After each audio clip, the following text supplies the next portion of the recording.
भाग 1। दो पिता, दो मानसिकताएं। रिच डैड पुअर डैड का मुख्य विचार है कि लेखक रॉबर्ट कियोसाकी के जीवन में दो पिता थे। उनका जैविक पिता, पुअर डैड, जो एक शिक्षित व्यक्ति थे और नौकरी की स्थिरता में विश्वास करते थे, और उनके दोस्त के पिता, रिच डैड, जो एक सफल व्यवसायी थे और जो मानते थे कि वित्तीय स्वतंत्रता पाने के लिए सिर्फ नौकरी नहीं बल्कि वित्तीय शिक्षा और सही मानसिकता की आवश्यकता है। पुअर डैड का कहना था, अच्छे अंक लाओ, एक सुरक्षित नौकरी प्राप्त करो। पैसा मायने नहीं रखता, हम यह नहीं अफोर्ड कर सकते। वहीं रिच डैड का कहना था, पैसे के लिए काम मत करो, पैसे को अपने लिए काम करने दो। गरीब और मिडिल क्लास लोग पैसे के लिए काम करते हैं, रिच लोग पैसे को अपने लिए काम करने देते हैं। मैं इसे कैसे अफोर्ड कर सकता हूं, यह सोचो, न कि मैं इसे अफोर्ड नहीं कर सकता। यह शुरुआत में ही यह समझा दिया कि पारंपरिक शिक्षा अक्सर पैसे के बारे में सही ज्ञान नहीं देती। जबकि पुअर डैड नौकरी की स्थिरता पर जोर देते थे, रिच डैड ने कियोसाकी को यह सिखाया कि धन अर्जित करने के लिए धन प्रबंधन और निवेश की समझ होनी चाहिए। रिच डैड ने कियोसाकी को असली जीवन के अनुभवों से सिखाया, जैसे उनके व्यवसायों में मदद करना और उन्हें संपत्ति और देनदारियों के अंतर को समझने, करों को समझने और कॉर्पोरेशनों का इस्तेमाल करने के तरीके के बारे में बताया। मुख्य शिक्षा, धन अर्जित करने के लिए आपकी मानसिकता में बदलाव आना चाहिए। यह केवल पैसे की बात नहीं है, बल्कि पैसे के बारे में सोचने का तरीका है। भाग 2। वित्तीय साक्षरता, संपत्ति का महत्व। रिच डैड पुअर डैड में सबसे महत्वपूर्ण विचारों में से एक है संपत्ति और देनदारियों के बीच अंतर समझना, जो कियोसाकी का कहना है कि स्कूलों में सिखाया नहीं जाता। रिच डैड का मानना था कि वित्तीय शिक्षा की शुरुआत इस सरल नियम से होती है, रिच लोग संपत्तियां प्राप्त करते हैं, गरीब और मिडिल क्लास लोग देनदारियों को संपत्ति समझते हुए प्राप्त करते हैं। तो संपत्ति क्या है? संपत्तियां वे चीजें हैं जो आपके पॉकेट में पैसे डालती हैं, जैसे रेंटल प्रॉपर्टीज, किराए पर दी गई संपत्तियां, स्टॉक्स और डिविडेंड्स, व्यवसाय, रॉयल्टी, किताबें, म्यूजिक, बौद्धिक संपत्ति, बॉन्ड्स और आय उत्पन्न करने वाले निवेश। देनदारियां दूसरी ओर पैसे निकालती हैं। कार लोन, मकान का लोन यदि यह आय नहीं पैदा करता, क्रेडिट कार्ड का कर्ज, महंगे सामान। कियोसाकी का कहना है कि बहुत से लोग घर खरीदते हैं और इसे संपत्ति मानते हैं, लेकिन अगर वह घर आय नहीं पैदा कर रहा तो वह वास्तव में एक देनदारी है, क्योंकि इसके लिए टैक्स, मरम्मत और रखरखाव की लागत आती है। रिच लोग ऐसी संपत्तियां इकट्ठा करते हैं जो निष्क्रिय आय प्रदान करती हैं, जबकि अन्य लोग देनदारियों में फंसे रहते हैं। कियोसाकी ने कैश फ्लो पैटर्न का उदाहरण दिया। गरीब लोग जो कमाते हैं उसे खर्च कर देते हैं। मिडिल क्लास लोग देनदारियां, जैसे कर्ज, मोटर वाहन लोन, खरीदते हैं, जिन्हें वे संपत्ति समझते हैं। रिच लोग अपनी आय का उपयोग संपत्तियां खरीदने में करते हैं, जो उन्हें और अधिक आय प्रदान करती है। वित्तीय स्वतंत्रता का मतलब सिर्फ अच्छा वेतन पाना नहीं है, बल्कि संपत्तियों का निर्माण करना है।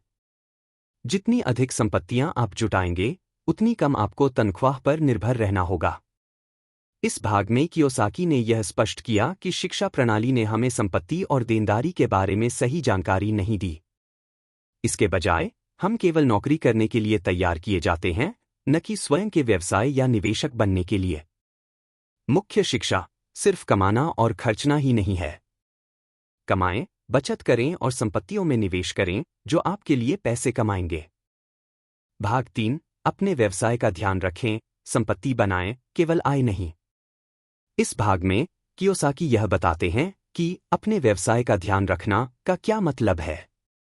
वह यह नहीं कहते कि तुरंत अपनी नौकरी छोड़ दो या खुद का व्यवसाय शुरू करो, बल्कि उनका मतलब यह है कि आपको अपने व्यक्तिगत वित्तीय पोर्टफोलियो को बढ़ाने पर ध्यान देना चाहिए, भले ही आप किसी और के लिए काम कर रहे हों। अधिकांश लोग अपनी पूरी जिंदगी दूसरों के लिए काम करते हैं। अपने नियोक्ता के लिए समय के बदले पैसे, सरकार के लिए करों का भुगतान करते हैं, बैंक के लिए ऋण चुकाते हैं। कियोसाकी पाठकों को यह मानसिकता बदलने के लिए प्रेरित करते हैं कि आप केवल एक कर्मचारी नहीं हैं, बल्कि स्वामी और निवेशक बने। इसका मतलब यह नहीं है कि आपको केवल वेतन पर निर्भर रहना है, बल्कि आपको अपने संपत्ति कॉलम को बढ़ाने पर ध्यान केंद्रित करना चाहिए। आप अपने व्यवसाय का ध्यान कैसे रख सकते हैं? किराए पर दी गई संपत्तियों में निवेश करें जो आय उत्पन्न करें। डिविडेंड देने वाली स्टॉक्स खरीदें। एक साइड व्यवसाय या फ्रीलांसिंग शुरू करें। डिजिटल उत्पाद बनाएं या किताबें लिखें जो रॉयल्टी उत्पन्न करें। रिच डैड ने यह सिखाया कि वित्तीय स्वतंत्रता तभी मिलती है जब आप निष्क्रिय आय उत्पन्न करने वाले स्रोतों का निर्माण करते हैं। इसका मतलब यह है कि आपको पैसे कमाने के लिए हमेशा काम करने की आवश्यकता नहीं होगी।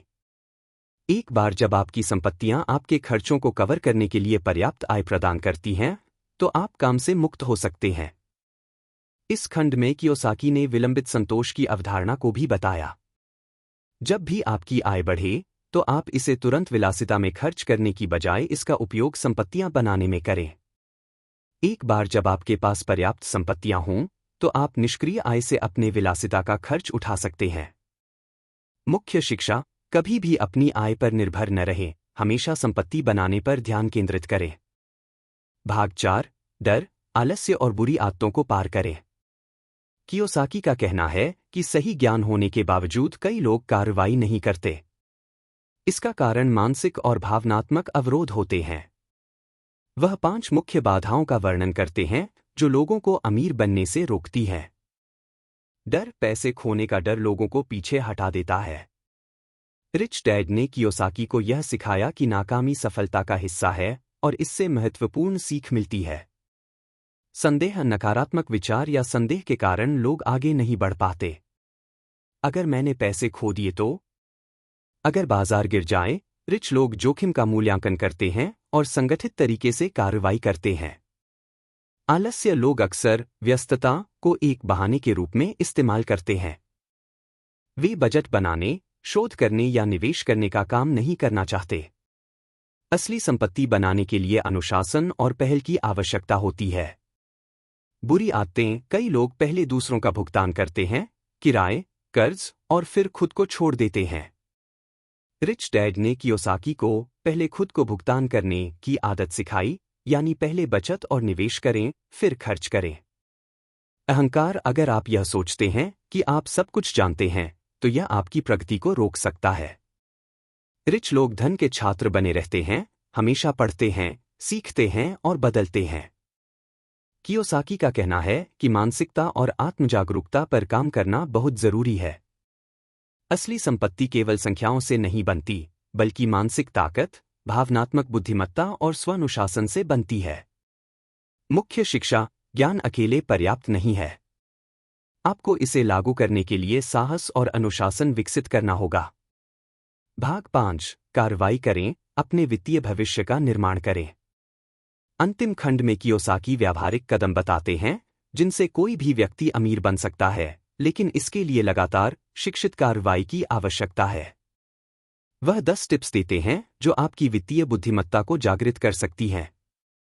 एक मजबूत कारण क्यों रखें, स्पष्ट लक्ष्य से ऊर्जा और उद्देश्य मिलता है। अपने दिमाग को खिलाएं, किताबें पढ़ें, सेमिनार्स में भाग लें, वित्तीय रूप से सफल लोगों का अनुसरण करें। अपने मार्गदर्शकों का चयन समझदारी से करें, जो खुद सफल हैं, उनसे सीखें। छोटे से शुरुआत करें, बड़े सोचें, निवेश के लिए आपको हजारों की जरूरत नहीं। पहले खुद को भुगतान करें, बचत और निवेश की आदत बनाएं, फिर खर्च करें। अपने सलाहकारों को अच्छे से भुगतान करें, एक अच्छा अकाउंटेंट या वकील आपको बहुत